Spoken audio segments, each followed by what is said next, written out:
Today we will see how to connect a home-based water purifier to main distribution line.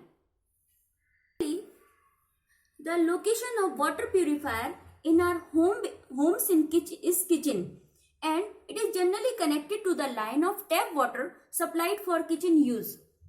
Purifier is connected to the tap water line in such a way so that a technician required minimum time for installation. Therefore, the technician used a T kind of structure which look like this. One end of this T is connected to the distribution line and second end to the kitchen tap water line, and third end of this T is a small valve through which feed for purifier is connected.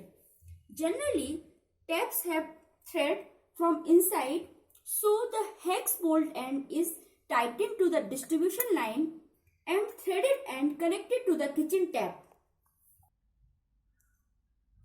Ball valve is a detachable arrangement that has to be tightened by using a small Teflon tape. It is a good idea to provide a few layers of Teflon tape for each thread to prevent from the leaks.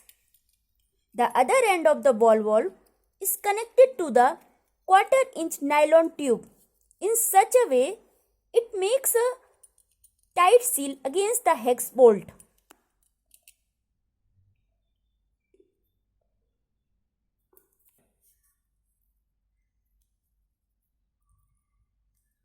As you are seeing here.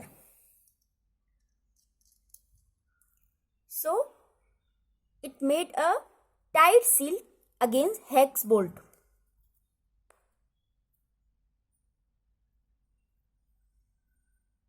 So now this line is ready for the connection in our distribution line.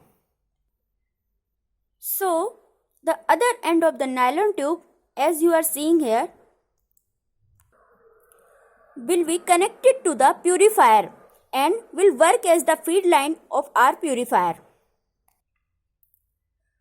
So you can see here the similar valve is connected to the line here, and through this tube the other end is connected to the pre-sediment filter.